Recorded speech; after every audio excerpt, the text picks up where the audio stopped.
Cuma satu perlawanan yang akan menentukan, tetapi dalam kedudukan ketika ini JDT 2 ditabarkan selaku juara sebab mereka telah pun berjaya dengan kedudukan yang agak selesa mengatasi pencabar terdekat mereka iaitu Kelantan FC tahun ini. Baik, saya bersama dengan Asmawi Bakri untuk kita membincangkan dua perlawanan yang terakhir yang berlangsung pada hari ini. Wawi, terima kasih kerana sudi datang. Baik.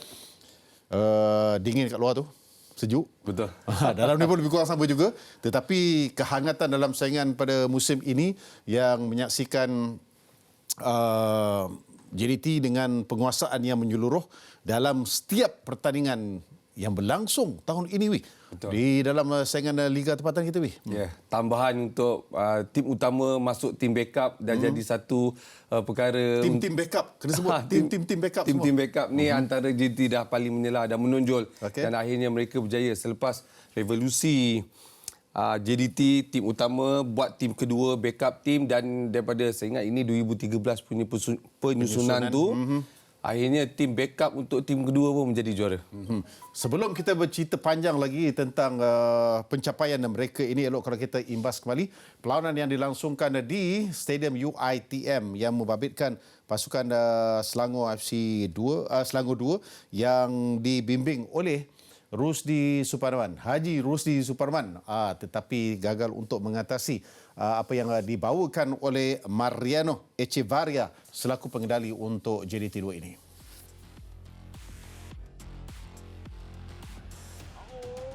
Satu tandukan tipis.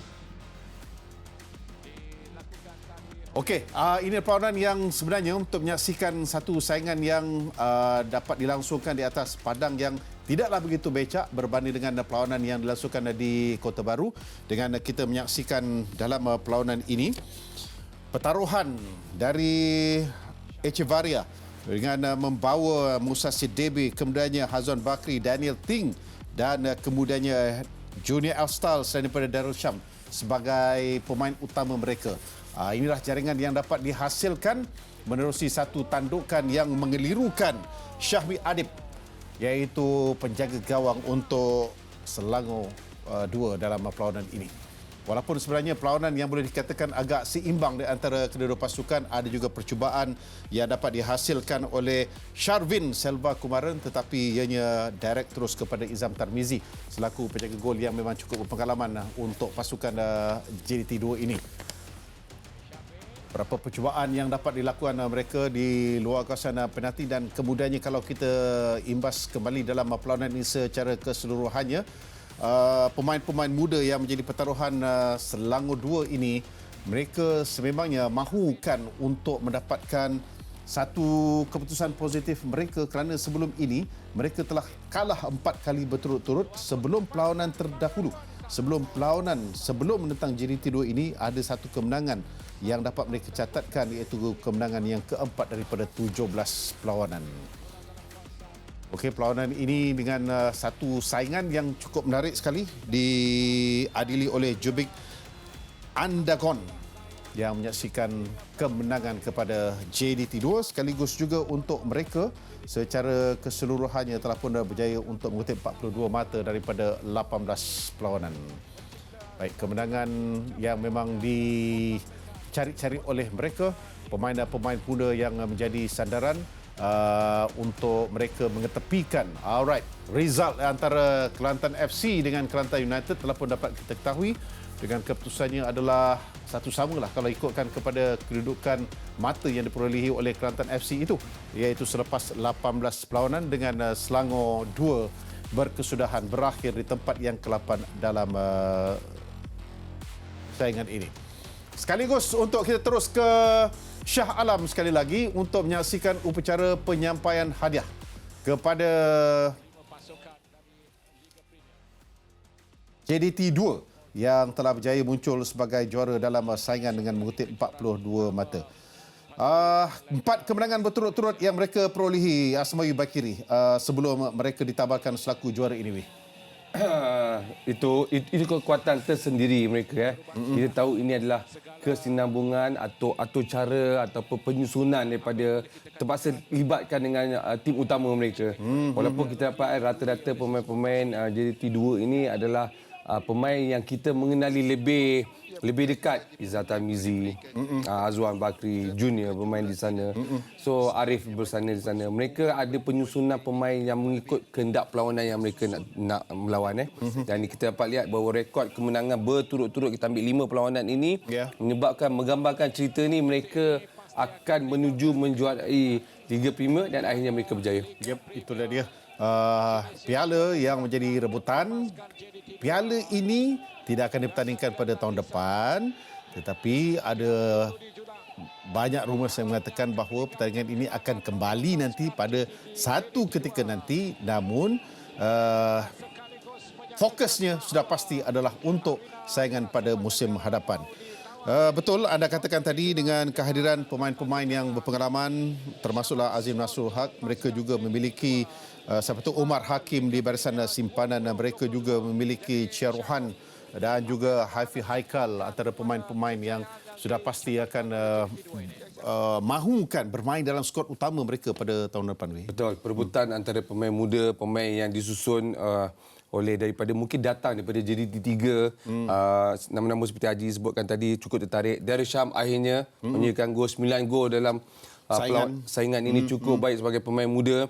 Kemudian saya jangkakan bahawa akan timbul lagi, akan keluar lagi generasi perancangan JDT yang datang daripada JDT 3, JDT 2 ini dan mereka tahu sebenarnya untuk berebut dengan pemain utama di atas, tetapi pada masa sama menjuarai Liga Premier dalam bentuk backup team ataupun tim kedua ini cukup baik untuk mereka. Tak kira lah walaupun pemain yang mana berada di dalam tu, tapi tujuan kepada perlawanan keseluruhan mereka berjaya akhirnya. Sudah pasti tahun depan topiknya adalah mengenai perebutan tempat dalam skuad utama. Dan kemudiannya perancangan JDT kita tahu mereka selalu membuat satu perancangan yang rapi jangka panjang untuk menyusun skuad dalam Liga Simpanan pun mesti Reserve League tu mesti juga adalah seimbang dan juga kuat, memandangkan mana-mana players yang berusia lebih daripada 23 tahun, overage player juga dibenarkan segelintir untuk mereka bermain dalam Liga Simpanan itu nanti. Betul. Saya rasa ini kesinambungan sekali lagi untuk berlaku pada tim utama nanti untuk JDT. Dan kita tahu bahawa kita dapat lihat penggiliran pemain JDT yang mungkin tak dapat hours minute ataupun tak ada dalam perancangan selepas kesebelasan utama tu akan berada dalam reserve team itu. Dan saya jangkakan bahawa ini sekali lagi akan menjadi titik tolak untuk JDT menguasai sekali lagi kerana kita dapat lihat persaingan ini. Mereka dah menang Premier League. Bawa kepada tahun depan saya rasa tak ada isu pun selagi mereka ada pemain-pemain berkualiti dalam tim yang kedua ini. Okey, baik. Sudah pasti juga kita nak berikan tumpuan fokusnya kepada bekas pasukan anda, Selangor. Selangor 2 ni pun alright, mereka akan digabungkan dengan Selangor yang utama di bawah bimbingan. Mereka ada technical director baru, mereka ada jurulatih yang baru, mereka juga ada perancangan yang baru. Dan itu yang perkara yang membezakan sedikitlah JDT 2 dengan backup team Isla Selangor tak berapa sukses dalam perjalanan liga ni. Berturut-turut sebelum perlawanan ini mereka menang sekali, tapi 4 kali berturut-turut kekalahan yang mereka terima. Tak menggambarkan bahawa pasukan kedua ini dalam susunan bersedia lagi ataupun nak bersaing dalam tim utama ataupun dapatkan tempat di tim utama. Sebab kadang-kadang dalam bila kita nak mengatakan kat mana backup team ni, apabila standing tu kat mana, kekalahan yang mereka terima dengan jumlah saya rasa tak melebihi daripada 5-6 perlawanan mereka menang.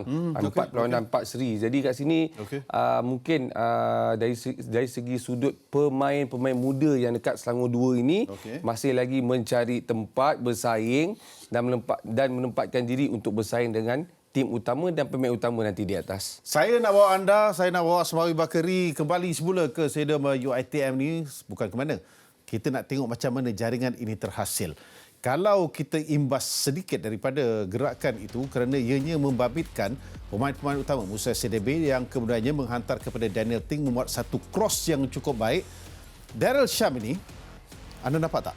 Dia bukan antara pemain yang tertinggi. Dia bukannya adalah memiliki fizikal yang besar. tetapi dia berada pada posisi yang tepat untuk dia melakukan tandukan untuk menewaskan Syami Adib. Betul, saya setuju. Kelihatan Darren Sham sebenarnya baca permainan antaran Daniel Ting sebenarnya. Kalau mungkin pada saya punya pembelajaran daripada segi sudut antaran permatian. Kalau crossing berlaku, pemain tak perlu datang untuk support di bahagian pemain yang buat antaran, tapi perlu berlari di kawasan tengah, masuk dalam area scoring kerana menunggu antaran bola tersebut berlaku. Akan lalu dua kawasan, near post, far post, dan dua tempat ini meletakkan Darren Sham timing yang baik tanpa diberikan tekanan. Nampak kelemahan dari segi sudut pertahanan, pemain bertahan Selangor yang tidak begitu marking. Dan akhirnya mereka Marking longgar sangat. betul, dan mereka tewas. Cara satu antara crossing. Dan kita dapat lihat JDT 2 tak perlu menang sampai 2-3-0. 1-0 untuk malam ni sudah cukup untuk mereka. Betul. Sekaligus juga selepas 18 perlawanan, 13 kemenangan, 3 draw, 2 kali saja kalah, 38 gol, 13 kali dibolosi dan juga mereka mengutip 42 mata. Achievement yang cukup besar sebenarnya untuk pasukan ini yang mempunyai aspirasi yang sama dengan pasukan atasan mereka, iaitu pasukan daripada Liga Super, untuk mereka kekalkan kejuaraan ini. Baik. Kita tengok pada jangka panjang pula. Tournament yang akan datang, Piala Malaysia. Ada segelintir pemain-pemain yang sudah pasti nak bermain dalam skuad utama untuk bermain dalam saingan Piala Malaysia untuk pasukan JDT 2, dari JDT 2 dan juga Selangor 2 ini. Ya, betul. Terletak pada perancangan ketua jurulatih masing-masing. Dan saya rasa JDT pun dengan Selangor juga akan menilai lah setelah mereka habis ni. Kerana mereka dah habis awal, tempoh persiapan untuk Liga Utama masih berjalan. Ada 4-5 baki perlawanan lagi yang mereka teruskan. So dekat sini pilihan untuk ketua jurulatih utama lebih terbuka luas, pool yang lebih besar. Ya, pool yang besar. Untuk mengikut kehendak perlawanan yang mereka perlu ambil, dan lebih baik kerana penyusunan tu nak pergi ke Piala Malaysia. So saya rasakan ini sekali lagi peluang untuk pemain-pemain muda, terutamanya saya lebih banyak kepada Selangor 2. Yes. Perlu rebut tempat, perlu ambil kesempatan untuk memikat hati Tan Jin Ho, contoh untuk Besar Selangor. Dan JDT juga untuk Hector Bidalio. yes, untuk mendapatkan tempat memang sukar. Ya, tetapi mereka dah habis tournament. Jadi boleh diguna pakai lah. Diguna pakai, kalau nak di mana pemain yang diperlukan. Terima kasih kepada Abang Poji. Kemas kini piala dan juga kejuaraan yang telah dimenangi oleh klub JDT dan juga bola sepak negeri Johor untuk musim 2022. Saya baca ya. Baik. Boleh ya. Piala MSSM bawah 12, Johor menang. Piala JSSL International JDT bawah 13. Piala Milo JDT bawah 14. Piala Liga Youth JDT bawah 14. Piala MSSM main kat Kedah tempoh hari. Bawah 18, Johor menang. Piala Presiden JDT 3. Liga Premier JDT 2. Piala FA JDT. Piala Sumbangsih JDT. Sekarang ini beberapa hari saja lagi sedang menghitung hari untuk ditabarkan selaku juara Liga Super. Dan ada satu lagi penghujung tahun nanti, Piala Malaysia. Nampak tak dia punya susunan dia? Orang lelaki cakap role of honor dalam bola sepak di Malaysia ni. Betul. So, nak komen apa? Speechless Yes, sebab bukan melibatkan saja tim utama, tapi bila bawahan berlaku structure dalam susunan bentuk piramid tu daripada bawah sampai ke atas sukses, melibatkan dalam setiap tournament ada kemenangan sudah tentu untuk JDT. Satu perkara yang berlaku di JDT ini dah menggambarkan cerita habis semua bahawa perancangan bola sepak berada kat sana dah. So dah ada penyusunan, kemenangan semua, dan yang lebih penting untuk pasukan utama mereka lah. Mereka tak perlu menunggu sampai kehabisan perlawanan. Sekejap. Sebelum sambung, saya nak sambung sikit lagi. Tambah sikit lagi. Juara keseluruhan Sukma. Johor juga. Ya, Johor juga. Ya. Okey. Sambung Wi. So cukup untuk menggambarkan mereka bawa satu dalam susunan bola sepak yang terbaik ketika ini, dan mereka dapat menyusun semua daripada tournament daripada bawah sampai ke atas. So dekat sini kita dapat lihat bahawa of course berjayanya TMJ membentuk atau membuat balik struktur perjalanan bola sepak di JDT itu begitu baik. Tidak melibatkan pasukan-pasukan lain. Tetapi kita dapat lihat persaingan ada. Contoh dalam pembangunan ataupun di bawah ni saya dapat lihat contoh Terengganu, Kedah, okay. Selangor sendiri memberikan belia masuk final champion. So dekat sini kita dapat lihat susun balik lah. Susun balik saja saya rasa kan daripada penyusunan tu semuanya bermula daripada atas lah daripada tim utama mereka kan. So akhirnya tapi kita kena tengok juga sebenarnya dalam hal ini siapa yang mengaturnya. Siapa yang merancangnya dan kemudiannya diturunkan ke bawah untuk disempurnakan tugasan-tugasan itu oleh pihak-pihak bawahan, jurulatih-jurulatih, pembantu-pembantu dan juga pegawai-pegawai. Betul. Kalau tak ada sokongan, tak ada support daripada situ, ianya tak akan berlaku. Dan saya nampak sebenarnya keadaan seperti ini yang lack, yang selalunya hilang dan juga kurang daripada pasukan-pasukan yang mahukan kesinambungan daripada kejayaan. Mereka terus tengok ke atas. Betul. Mereka tak pernah tengok kat bawah tu, foundation tu kuat ataupun tidak. Betul. Itu saya sangat setuju kerana itu yang saya secara dasar pun terlibat dengan pembangunan di bawah juga. Sebenarnya betul, kerjasama, usaha-sama, pembentukan tu mesti sama selari dengan pasukan di atas. Kerana penyusunan di atas tu akan membawa ke bawah untuk menjadikan dia satu benda yang sama dibawa daripada segi sudut pembangunan perancangan pasukan sendiri. Dan itu yang sepatutnya berlaku dalam kita punya struktur pembangunan bola sepak. RS pun rasa-rasanya dia kalau boleh dia nak stay dengan pasukan ini sebab dia dah banyak menjadi pembantu. Dia dapat melihat, dia dapat melahirkan, mengketengahkan beberapa pemain untuk bola sepak negeri Selangor. Tapi tahun depan masih lagi big question mark untuk kedudukan beliau juga. Betul. Kalau kita lihat antara pemain jurulatih yang paling lama dekat Selangor 2 ataupun backup squad ni Ruzi Suparman lah. Apa yang diterangkan tadi tu tertarik dengan sebenarnya penyediaan beradanya pemain-pemain muda kat tim Selangor tu tak jadi masalah untuk pasukan Selangor sendiri. Dia dah maklum tadi 20, 19, 21, tahun depan bawah 23. So dia ada ramai pool yang ramai memberikan peluang kepada pemain-pemain muda tu untuk beraksi lagi banyak masa dalam intensiti yang tinggi. Tapi pada masa yang sama kita nak tengok walaupun berada Selangor 2 ni ada pemain muda yang ramai yang masih lagi muda yang nak bersaing, tetapi di situ dia akan balik pada pasukan utama lah. Pakai diorang ke tak pakai ke ataupun membawa, kalau pasukan utama tu membawa pemain luar masuk, apa jadi pada mereka kalau tidak diberi peluang naik ke atas pada pasukan utama. Saya rasa itu saja yang isu yang akan sedikit ada masalah perkiraan bila pemain ni ready untuk dapat masuk ke pasukan utama untuk Selangor nanti. Okey, legenda bola sepak negara dan juga legenda bola sepak Johor yang juga bekas kapten mereka Azmin Azali merasa cukup bersyukur dengan kejayaan ini sebab dia adalah pemain yang telah berjaya membantu Johor ketika itu pada tahun 1999 di bawah bimbingan Steve Darby jadi champion Division 2. Masa itu Division 2, Liga Perdana juga. Okey. Dan 23 tahun mereka menunggu untuk ditabalkan semula menjadi juara dalam saingan Liga Perdana.